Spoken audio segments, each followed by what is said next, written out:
नमस्कार, आप देख रहे हैं क्रांति बुलेटिन न्यूज और मैं हूं आपके साथ आरती सिंह आजाद। डालते हैं नजर आज की खास खबरों की ओर।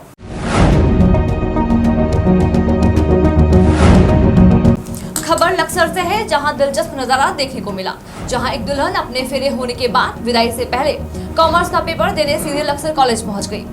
परीक्षा खत्म होते ही दुल्हन जब बाहर आई तो दुल्हन के चेहरे पर एक अलग ही मुस्कान देखने को मिली, क्योंकि दुल्हन ने अपने नए जीवन के साथ ही अपने भविष्य की चिंता करते हुए पेपर को भी तवज्जो देना बेहतर समझा।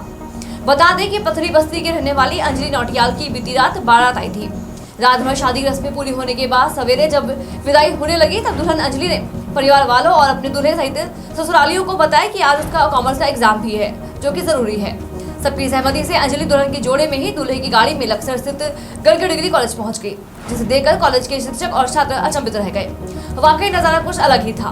दुल्हन बाकायदा अपने एग्जाम कक्ष में पहुंचकर अन्य परीक्षार्थियों की तरह ही विधिवत पेपर दिया। पेपर देकर जब बाहर निकली तो उसके चेहरे पर एक अलग ही मुस्कान थी, क्योंकि उसने आज जीवन के दोनों पूर्ण एग्जाम जो दे दिए थे। अंजलि का कहना था कि जीवन का नया अध्याय शुरू करने के लिए शादी जरूरी है, लेकिन भविष्य में कामयाब होने के लिए एग्जाम भी बहुत जरूरी है। इसलिए ससुराल पहुंचने से पहले मैंने अपना पेपर दिया। कुछ नहीं है कि जीवन के साथ साथ अपनी पढ़ाई भी जारी रखें जब तक आप कर सकते हैं। मैंने भी वही करा। शादी है पर एग्ज़ाम देने भी आई हूँ आज। आगे देखते हैं। ससुराल ने परमिशन दी आपको? हाँ जी, वो तो सपोर्टिव है। वो आज कुछ लड़कियों के लिए किसी और लड़की के लिए कुछ बोलना चाहिए यार, बस ना मैं इस बारे में यही कहना चाहूँगा कि हमारे बच्चे अब इतने जागरूक हो चुके हैं समाज में कि वो शादी तो है ही अपनी जगह पर, उन्होंने कहीं अपनी पढ़ाई लिखाई पर भी बहुत ध्यान दिया। और इस बच्चे ने तो इतना कमाल कर दिया कि हमने ये देखा कि जब इसकी शादी है शायद ये बच्चा एब्सेंट ना हो जाए, पर फिर भी ये तैयार हो गया और पेपर देने के लिए यहाँ आए। हम इनको बहुत बहुत शुभकामनाएं देते हैं। बताऊँ इस बच्चे का सुबह इसके फेरे हुए, उसके बाद इसने अपनी पढ़ाई अपने करियर को बहुत महत्ता दी और अपने ससुराल वालों अपने घर वालों से रिक्वेस्ट की कि मेरा 1 साल बस जाएगा, मेरे पेपर दिलवा दीजिए। और सभी लोग, इसके ससुराल वाले, इसके घर वाले, सभी ने इसका साथ दिया और ये बच्ची अपनी शादी के जोड़े में परीक्षा देने आई।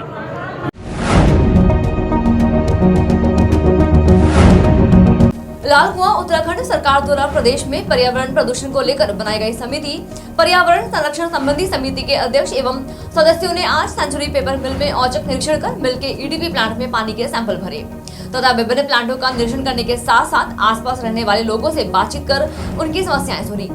इस मौके पर उन्होंने प्रदूषण नियंत्रण बोर्ड के अधिकारियों से आज से मिल में प्रदूषण मापक यंत्र लगाने के निर्देश दिए। यहाँ उत्तराखंड पर्यावरण संरक्षण संबंधी समिति के अध्यक्ष एवं खनसाली के विधायक शक्तिलाल शाह, सदस्य एवं विधायक गंगोत्री सुरेश चौहान और सदस्य एवं विधायक लालकुआं डॉक्टर मोहन बिष्ट ने प्रदूषण नियंत्रण बोर्ड और प्रशासनिक अधिकारियों के साथ सेंचुरी मिल से फैल रहे प्रदूषण को लेकर मिल रही शिकायतों को गंभीरता से लेते हुए सेंचुरी पल्प एंड पेपर मिल में छापेमारी कर तमाम प्लांटों का औचक निरीक्षण किया तथा मिल के इन्फ्लुएंट ट्रीटमेंट प्लांट में पहुंचकर पानी का सैंपल भी भरा। सेंचुरी पेपर मिल परिसर में लगभग 1.5 घंटे से अधिक समय तक निरीक्षण एवं कार्रवाई करने के बाद उक्त दल सेंचुरी पेपर मिल के बाहर आकर वार्ड नंबर 5 स्थित सुभाष नगर की कई गलियों में भी घूमता रहा। निरीक्षण किया, हम कहीं भी संतुष्ट नहीं। यहाँ तक हमारे समिति है ना के लोग आए थे, इससे 1 घंटा हम अगर अंदर हो रहे थे तो निश्चित हमें उल्टियाँ भी आती है और हमारा सरदर्द भी होता है। बड़ा दुर्भाग्य है कि इस तरह की घोर लापरवाही इस सेंचुरी के द्वारा की गई। मैं इसको लेना करता हूँ और मैं इस पर तुरंत एक्शन ले रहा हूँ। हाँ, हमने कमेटी के माध्यम से ये देखा प्लांट चल रहा था, जब हम अंदर घुसे प्लांट ही बंद कर दिया गया। वहाँ प्लांट चल रहा था, हम जब अंदर गए तो वो प्लांट ही बंद कर दिया। हमने कई चीज़ सैंपल अपने पास लिए, हम उनके लिए इन्वेस्टिगेशन करेंगे और आज उनमें से देखते क्या हो सकता है। इसमें तुरंत से कर तो इसको मेरा प्रयास है इसे जाँच दूषित नाले भी यहाँ पर फैक्ट्री हैं, उनके जांच के लिए पर्यावरण पॉल्यूशन की जो समिति है उत्तराखंड सरकार की और जो हमारे जिसके अध्यक्ष शक्तिलाल जी हैं, उनके तमाम मेंबर देखने के लिए कि वास्तव में पर्यावरण सुरक्षित है या वहाँ पे जो पॉल्यूशन हो रहा है सुरक्षित है कि नहीं है। लेकिन ऐसा कहीं देखने को नहीं मिला। कई फैक्ट्रियाँ अच्छा काम कर रही हैं, लेकिन कई जो अभी यहाँ पर जिस फैक्ट्री को हम देखने के लिए आए उसकी स्थिति बहुत दयनीय है। यहाँ के जो हमारे बहुत ही सम्मानित विधायक हैं, उन्होंने इस बात को पर्यावरण समिति ने रखा और उनके अनुरोध पर यहाँ पर जो है पर्यावरण समिति ने जो है अपना विजिट किया और काफ़ी कुछ कमियाँ पाई गई और हम चाहेंगे कि इसको जो है तत्काल अगर उसको नहीं करेगी तो इसके खिलाफ कल कार्रवाई। तो इसके लिए बाकायदा इसका जो है पानी का जो सैंपल है वो ले लिया गया है और इसके जो वायु का जो प्रदूषण हो रहा है उसके तमाम बस्ती वालों का जो कहना है उसके लिए बाकायदा जो है कल ही उस मशीन को वहाँ पर लगाया जाएगा और जो प्रदूषण नियंत्रण बोर्ड के अधिकारी जो आए हैं उन्होंने कहा कि कम से कम उसमें 8 घंटा लगता है और 8 घंटे के लिए मशीन लगाई जाएगी, उससे भी पता लगेगा। नहीं तो फिर भारत सरकार की जो पर्यावरण प्रदूषण की जो टीम है उसको तत्काल यहाँ पर भेजेगी।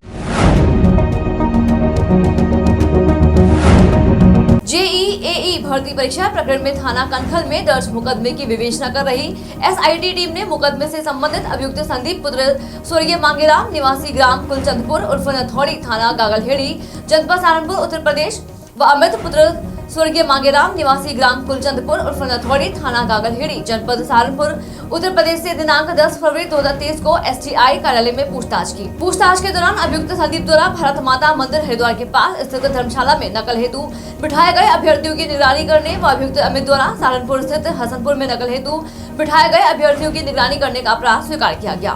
पूछताछ के दौरान उजागर हुए तथ्यों के आधार पर दोनों अभियुक्तों को हिरासत में लेकर विधिक कार्यवाही जारी है। एसआईटी द्वारा विवेचना की जा रही, जिसमें एजेई परीक्षा में जो है 2 लोग की गिरफ्तारी की गई, जो संदीप और अमित नाम के 2 लोग हैं और जो गागलहेड़ी सहारनपुर के रहने वाले हैं। इनके जो संजीव दुबे जो इसमें मेन मास्टर माइंड था, परीक्षा में पटवारी में भी इसको जिसकी गिरफ्तारी हुई थी, ये उसके रिश्तेदार हैं और साथ ही साथ इन्होंने परीक्षा भी दी साथ में। और कुछ इनके लोग थे जो 2 स्थानों पर, हसनपुर जगह है सहारनपुर में, वहां पर परीक्षा दिलवाई थी। साथ ही साथ भारत माता मंदिर के पास एक धर्मशाला है जहां पर भी कुछ छात्र इकट्ठा हुए थे, तो 2 लोग की इसमें अरेस्टिंग की गई है।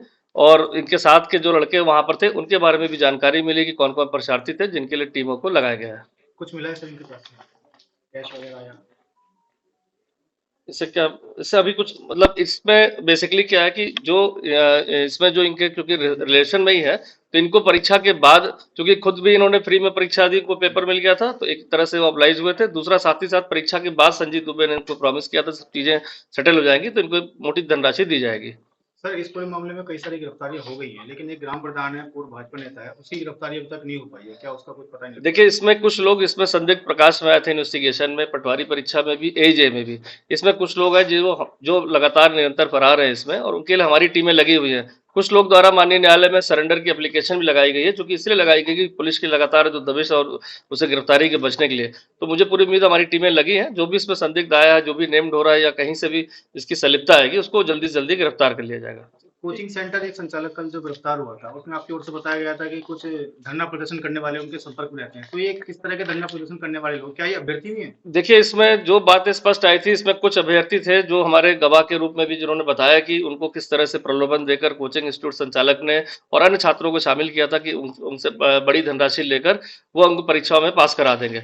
चूंकि वो परीक्षा में वो अपेयर हुए थे, उनके कुछ कागजात और उनके चेक्स वगैरह भी लिए गए थे, उन्हीं के द्वारा बताया गया कि जब ये परीक्षा का रिजल्ट जब ये अदर में फंस गया था तो वो अपने पैसों की डिमांड भी कर रहे थे, तो उनके द्वारा बताया गया था कि इसमें कि इस तरह के आंदोलनों को अगर कोई परीक्षा लीक होती तो हम फिर से पुनः परीक्षा आयोजित करा देते हैं।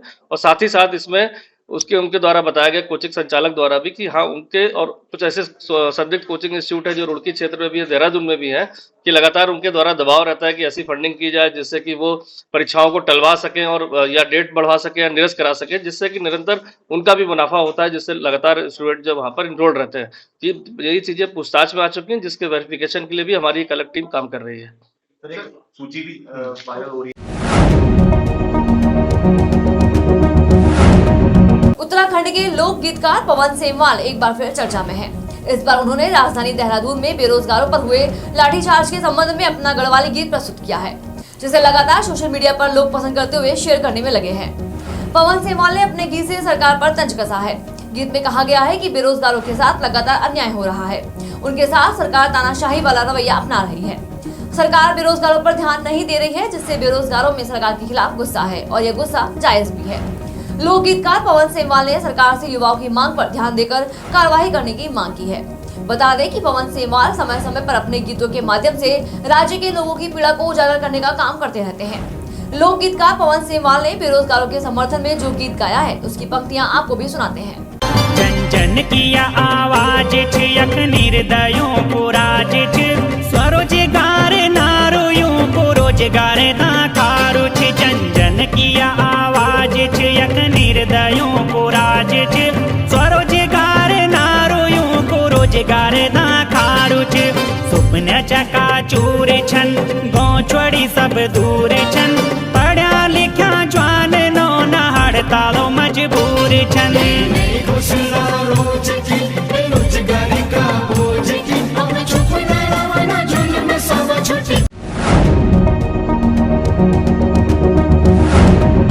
आज लक्सर में खानपुर विधायक उमेश कुमार शर्मा ने अपने कार्यालय पर अपने विधानसभा क्षेत्र की गरीब महिलाओं को 5,000 रुपए के चेक देकर आर्थिक सहायता दी। उन्होंने कहा कि हमारा उद्देश्य है कि हर जरूरतमंद व्यक्ति को मदद दी जाए जिससे उसे समस्याओं से न जूझना पड़े। उन्होंने बताया कि आज उनके द्वारा खानपुर विधानसभा क्षेत्र की 20 गरीब महिलाओं को चेक द्वारा आर्थिक सहायता दी गई है।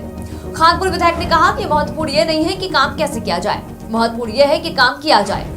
लक्सर बाईपास का जिक्र करते हुए कहा कि उनके द्वारा सरकार को इसका प्रस्ताव भेजा गया था, जिस पर सरकार ने विचार करके लक्सर बाईपास को चिन्हित कर करीब 5 करोड़ रुपए स्वीकृत किए हैं। प्रथम चरण में सड़क से बिजली के पोल हटाए जाएंगे और द्वितीय चरण में सड़क का चौड़ीकरण का कार्य किया जाएगा। लक्सर बाईपास बनने से 40 मिनट में तय की जाने वाली दूरी को केवल 20 मिनट में तय कर लिया जाएगा। अभी तक तो उन्होंने कहीं चिन्हित नहीं की थी, अब अचानक से जब हमने प्रस्ताव भेजा और हमारे प्रस्ताव पे सरकार ने विचार करना शुरू किया, क्योंकि बहुत सारे प्रस्ताव गए थे लेकिन उसमें हमारे प्रस्ताव पर उन्होंने सहमति जताई कि हाँ ये जगह उपयुक्त हो सकती है, इसके सर्वे कराए जाएं। तो अब ये कह रहे हैं कि हमने चिन्हित कर लिए, देखते हैं क्या होता है, क्योंकि राजनीति तो है, ये चलती रहती है। हमारा प्रयास है क्षेत्र के लिए अच्छे से अच्छा काम करना। बाकी 10 के 10 काम नहीं होते, 10 में से 4 काम होते भी नहीं हैं, तो 6 जो हों। अब जैसे लक्सर बाईपास था, 20 सालों में कभी किसी ने सोचा था कि भाई लक्सर शुगर मिल पर जो फ्लाईओवर है उस पर गन्ने के समय 4-4 घंटे का 6-6 घंटे का जाम लग जाता है। फिर आगे फाटक है, फाटक पर भी कभी कभी आदमी 2-2, 3-3 घंटे फंस जाता है। हमने लक्सर भुरनी कुआंखेड़ा से सोलानी पुल तक के लिए एक वैकल्पिक बाईपास के लिए सोच हमारे दिमाग में आई। देखिए विजन क्या है आपका, आप क्षेत्र के बारे में भविष्य का कैसा सोचते हैं वो महत्वपूर्ण होता है। वर्तमान में आप एक नाली सड़क बनाकर आप सोचें कि मैंने अपने काम की इतिश्री कर ली, तो ऐसा नहीं है। तो हमारे उस सपने को सरकार ने साकार करने का प्रथम चरण पास कर दिया है। प्रथम चरण में लगभग 5 करोड़ रुपए स्वीकृत किए गए हैं। लक्सर वाला जो बाईपास है वो उसके अभी पहले खंबे हटाए जाएंगे, और क्योंकि सबसे बड़ी समस्या खंबे हैं रास्ते में, वो खंबे हटते ही स्वतः सड़क बड़ी हो जाएगी। इसके बाद दूसरे चरण में उसके चौड़ीकरण का कार्य होगा। ये एक ऐसा वैकल्पिक बाईपास बन जाएगा जो पूरे खादर को राहत देगा। आप जब कहीं से भी आए इस क्षेत्र में तो आपको यहाँ से लक्सर पुल क्रॉस करना है, फिर फाटक पे जाना है। फाटक की समस्या सब जानते हैं। मुझे लगता है कोई दिन ही ऐसा भाग्यशाली होता है जिस दिन फाटक बंद ना मिले। तो ये फाटक की समस्या खत्म हो जाएगी। जो दूरी 40 मिनट की है वो दूरी हमारी 20 मिनट में हो जाएगी। तो ये आधा सफ़र जो है समय हमारा बचेगा और इस पूरे खादर को इस लक्सर बाईपास से राहत मिलेगी।